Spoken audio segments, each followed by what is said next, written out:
Dear students, today's topic is protein synthesis, in which we are going to discuss about transcription. Myself, Dr. Fatima Sultana, Associate Professor in Department of Zoology, JDB Government Girls College, Kota. Now, why proteins are important in our life? Proteins make up all living things. The all living material which is found in our body is protein. And we all know that proteins are the building blocks of our body. Protein synthesis में आज हम transcription के बारे में पढ़ेंगे। और सबसे पहले तो ये है कि प्रोटीन हमारे लिए क्यों इतना आवश्यक है। हमारे शरीर में जो बिल्डिंग ब्लॉक्स हैं वो प्रोटीन्स होते हैं, और जितना भी लिविंग मटेरियल है वो पूरा प्रोटीन का बना हुआ रहता है। अगर हम सोचें, if you think about, from head to toe we are made up of proteins. सिर से पैर तक अगर हम सोचें तो प्रोटीन्स के ही बने हुए हैं। हमारे बाल, हमारे नाखून प्रोटीन के बने हुए हैं। हमारा ब्लड, जो रक्त है, हीमोग्लोबिन, जो ऑक्सीजन कैरी करता है, वो हमारा प्रोटीन है। ब्रेन और नर्व्स, जो सोचने का काम करता है और पूरा हमारा सिस्टम कंट्रोल करता है, वो प्रोटीन का बना हुआ है। जितने भी एंजाइम्स हैं जो बायोकैटलिस्ट का काम करते हैं, जो डाइजेशन में और सब में हमें हेल्प करते हैं, वो प्रोटीन है। सेलुलर कंस्ट्रक्शन का जो काम हो रहा है वो प्रोटीन है। जो सेल डिवीज़न हो रहा है, कोशिकाएं जो विभाजित हो रही हैं, वो प्रोटीन है। एंटीबॉडीज़ जो हमें सुरक्षा दे रही हैं विभिन्न बीमारियों से, वो प्रोटीन है। सेलुलर मैसेंजर्स का जो काम कर रहे हैं, जो सिग्नल का काम कर रहे हैं, वो प्रोटीन्स हैं। पूरा शरीर हमारा जो मसल्स का बना हुआ है, एक्टिन और मायोसिन, वो प्रोटीन है।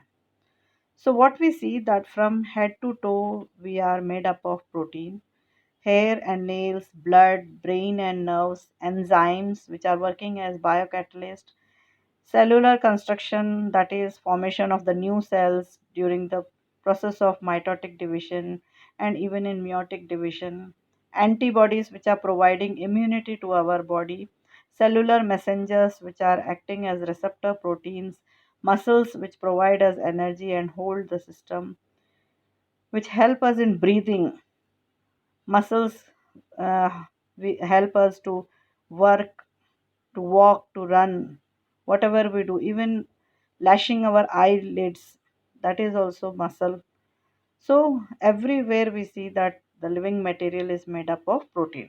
तो इसीलिए हम जानते हैं कि प्रोटीन हमारे लिए कितना आवश्यक है। और ये जो प्रोटीन्स है ये हमारे शरीर में आवश्यक है, और हमारा शरीर लगातार जो है ये प्रोटीन बनाता रहता है।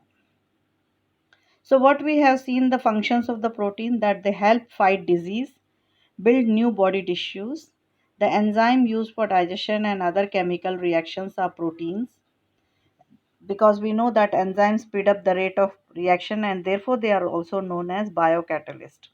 Components of all cell membranes, जितने भी सेल मेम्ब्रेन्स हैं वो पूरा प्रोटीन का ही बना रहता है। आपने प्लाज्मा मेम्ब्रेन का स्ट्रक्चर अगर पढ़ा हो तो आपको ध्यान होगा कि प्रोटीन्स का ही बना हुआ रहता है प्लाज्मा मेम्ब्रेन। तो क्या देखते हैं हम, प्रोटीन्स जो है वो हमें बीमारियों से लड़ने में हेल्प करते हैं, हमारे बॉडी को बिल्ड करने में, एंजाइम्स जो डाइजेशन और वेरियस केमिकल रिएक्शंस में हेल्प करते हैं उसमें, और सेल मेम्ब्रेन्स जो कोशिकाएं हैं उन सब में जो है वो प्रोटीन्स का मुख्य रोल होता है। Now what is the structure of this protein?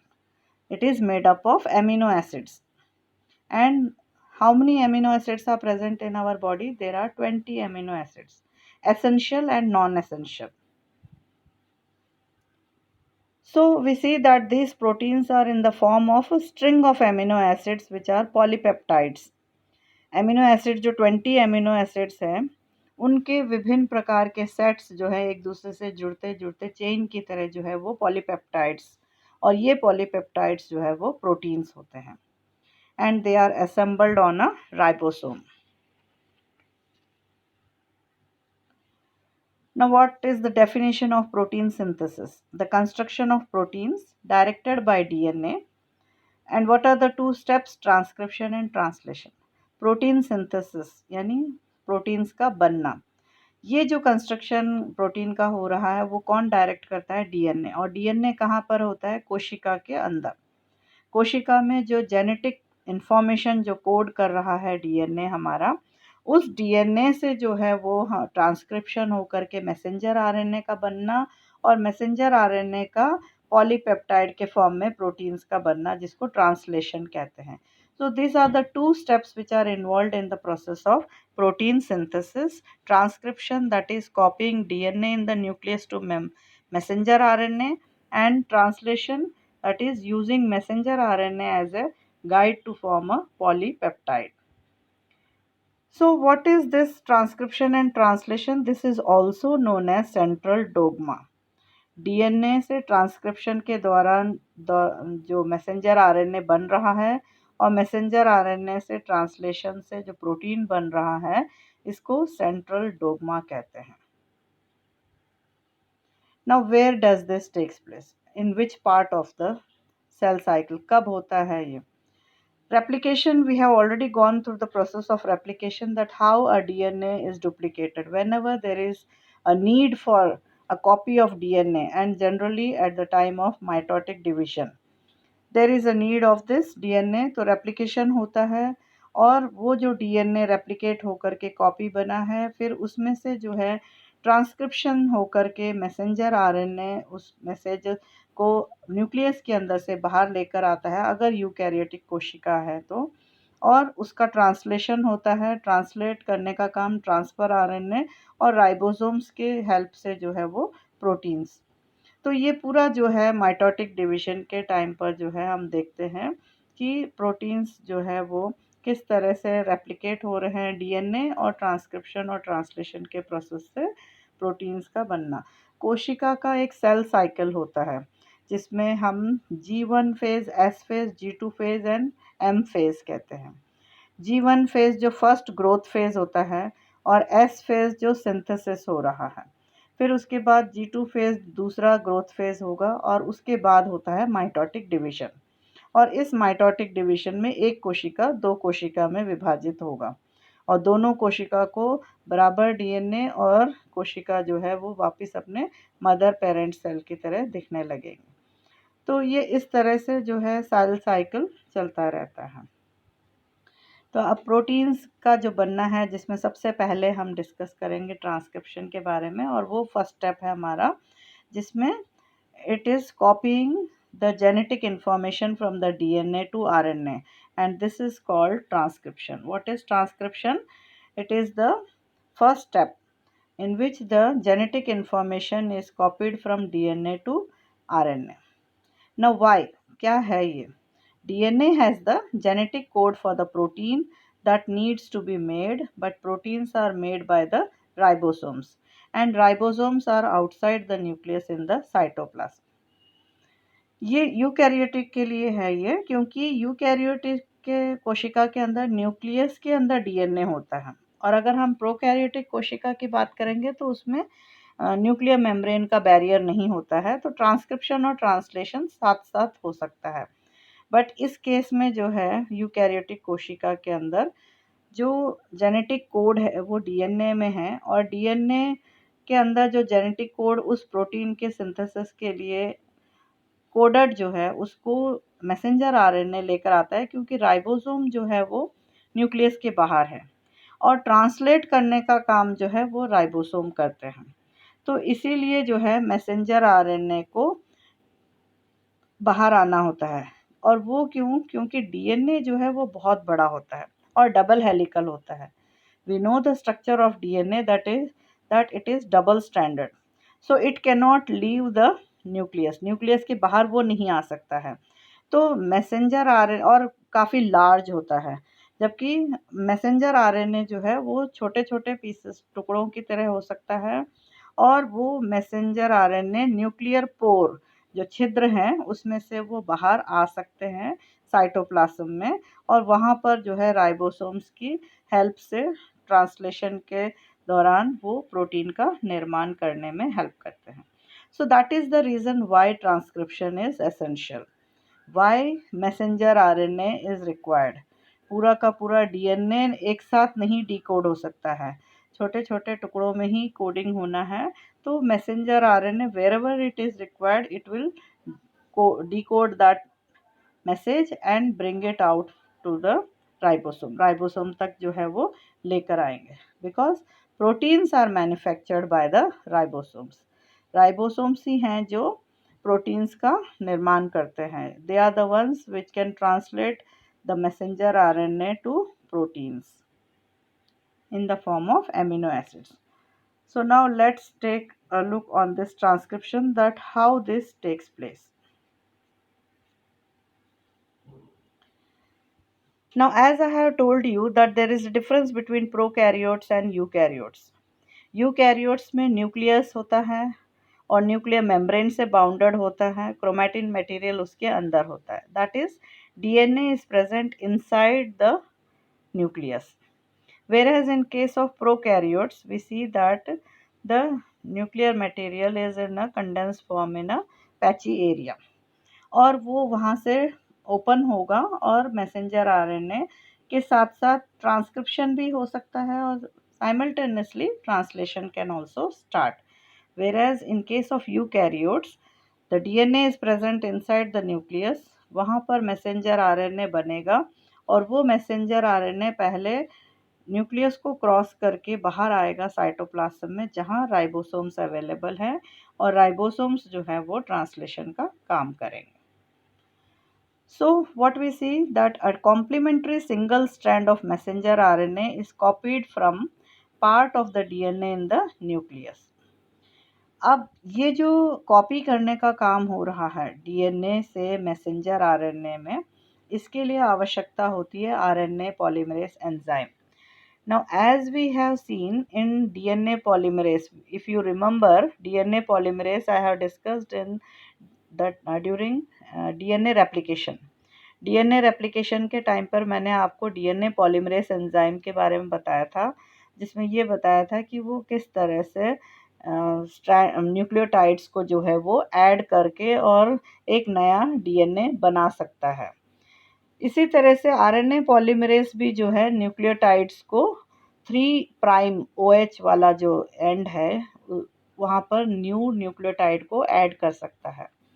Now the critical difference in the activity of this DNA polymerase and RNA polymerase is that they both need 3 prime OH to which they have to add nucleotides.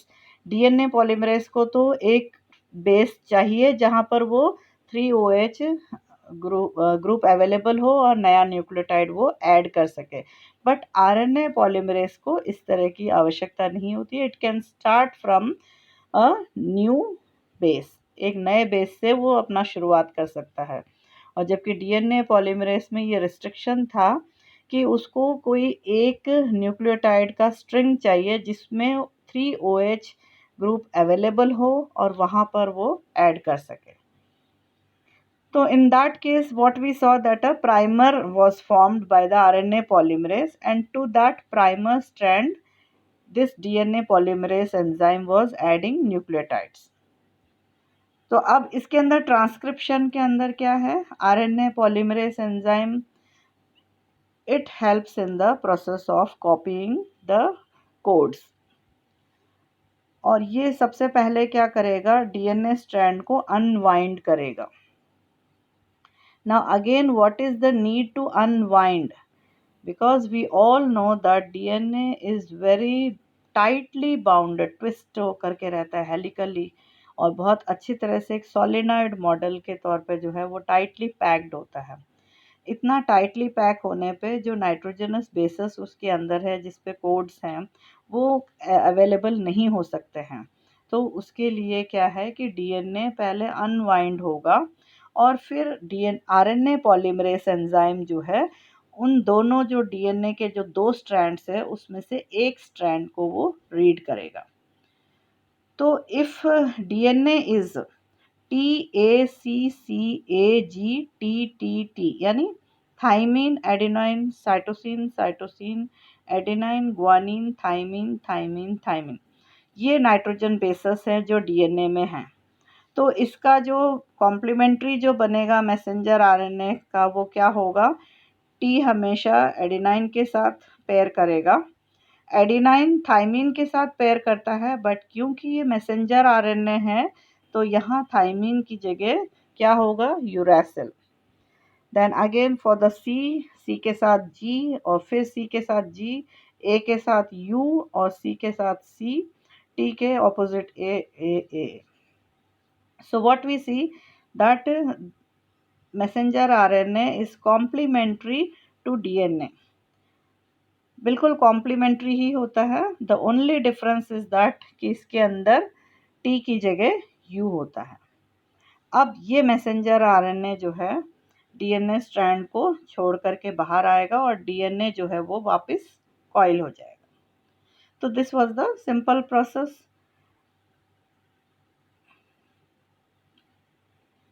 So as I have told you, RNA polymerase enzyme जो है वो DNA को जो है वो read करने का काम कर सकता है। तो जहाँ पर डीकोड होना होता है तो वो डीएनए पहले अनवाइंड होगा और उन दोनों में से एक स्ट्रैंड जो है वो टेम्पलेट स्ट्रैंड का काम करेगा। Now you should clearly know that which strand will be the template strand, because we know that every nucleotide will be added at the 3' end.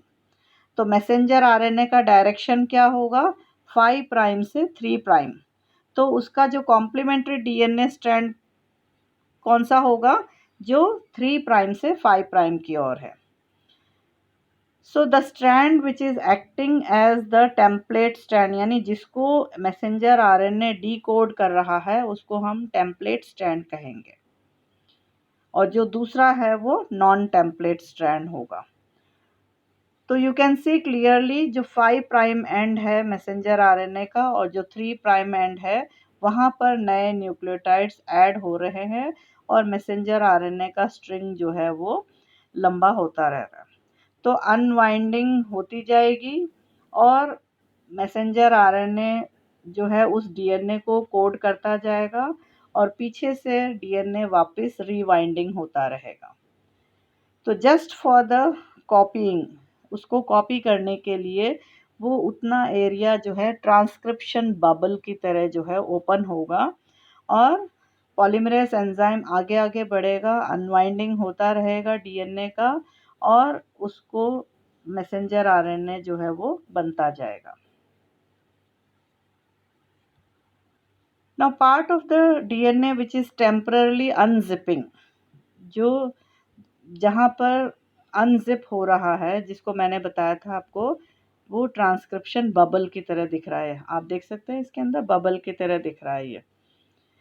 ये जो है कॉम्प्लीमेंट्री न्यूक्लियोटाइड्स जो है वो टेम्पलेट स्ट्रैंड का काम करेगा जिसमें मैसेंजर आरएनए फॉर्म होगा। तो you can see very clearly जो टेम्पलेट स्ट्रैंड के ऊपर, जो डीएनए के ऊपर जो नाइट्रोजनस बेसेस हैं वो कौन कौन से हैं, adenine, thymine, guanine, cytosine, thymine, adenine, guanine, guanine and cytosine. तो मैसेंजर आरएनए जैसे जैसे ऐड हो रहे हैं तो उसके कॉम्प्लीमेंट्री ही ऐड हो रहे हैं। आप देखिए कि एडेनाइन के साथ यूरैसिल, थाइमिन के साथ एडेनाइन, ग्वानिन के साथ साइटोसिन और साइटोसिन के साथ जो है ग्वानिन। तो ये नए जो स्ट्रैंड है उसको रीड करके तो अगर हम इसका जो उल्टा जो डीएनए जो दूसरा वाला टेम्पलेट देखेंगे तो this messenger RNA is actually exactly the same to that non-template strand.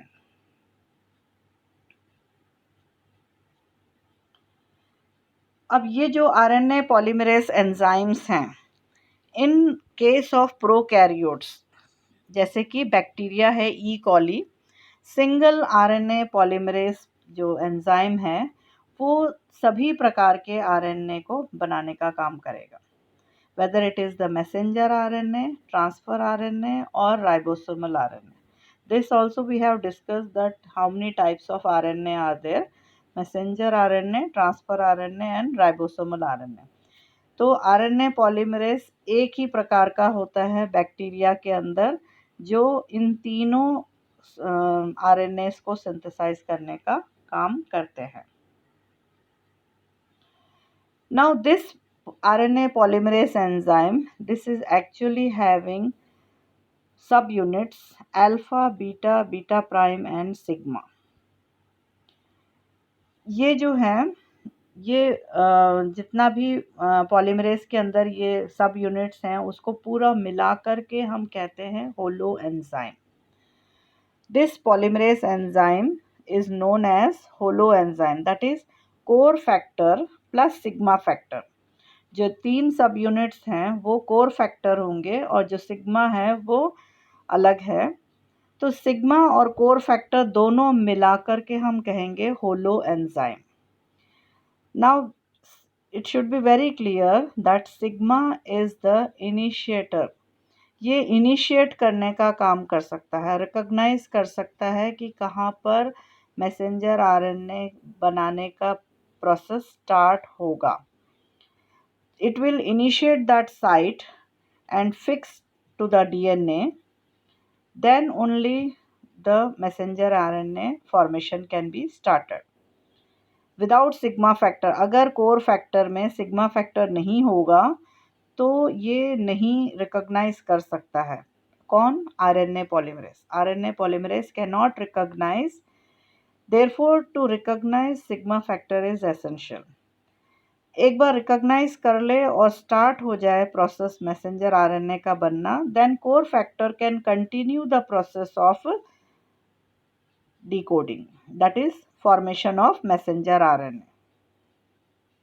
So what we see, ये जो अल्फा के अंदर जो 2 चेन्स हैं, that will the sigma factor and these core factors both will form the holo enzyme and it will help in the binding of this RNA polymerase to the DNA. तो sigma factor क्या कर रहा है? Promoter recognise करने का काम करता है. यूकैरियोट्स के अंदर क्या है? There are at least 3 RNA polymerases. Eukaryotes have at least 3 RNA polymerases. RNA polymerase 1 या उसको कैपिटल A से भी डिनोट कर सकते हैं and it is located in the nucleolus and synthesise ribosomal RNA. RNA polymerase 2 also known as capital B, sometimes it is designated by capital B. It is found in nucleoplasm for synthesis of heterogeneous nuclear RNA. RNA polymerase 3 या C से भी denote करते हैं. This is present in nucleoplasm for synthesis of 5S ribosome RNA and transfer RNA, that is ribosomal RNA and transfer RNAs. और mitochondria में फिर अलग RNA polymerase होते हैं. So what we see that prokaryotes के अंदर तो एक ही आरएनए पॉलीमरेज है जो तीनों प्रकार के आरएनए बना सकते हैं और यूकैरियोट्स में 3 प्रकार के आरएनए पॉलीमरेज होते हैं जो अलग अलग आरएनए बनाने का काम करते हैं. इसके अलावा माइटोकॉन्ड्रिया के आरएनए अलग होते हैं. So we see that eukaryotes have a different types of RNA for RNA polymerases for different types of RNA synthesis.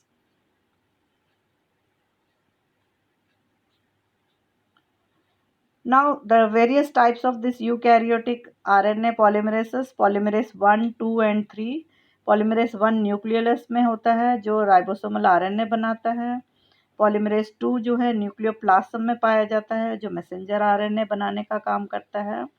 और पॉलीमरेज 3 जो है वो न्यूक्लियोप्लाज्म में होता है और राइबोसोमल RNA, ट्रांसफर RNA और दूसरे RNA बनाने का काम करता है. और माइटोकॉन्ड्रियल आरएनए मैंने बताया था कि अलग होते हैं. वो माइटोकॉन्ड्रिया के अंदर जो डीएनए होता है उसको ट्रांसक्रिप्ट करने में हेल्प करते हैं. इसी तरह से क्लोरोप्लास्ट में भी अलग होते हैं आरएनए पॉलीमरेज और वो क्लोरोप्लास्ट के अंदर जो जीन्स होते हैं उनको ट्रांसक्रिप्ट करने का काम करते हैं. Now in our next lecture we will see that how this RNA polymerase enzyme is helping in the process of transcription. Thank you so much.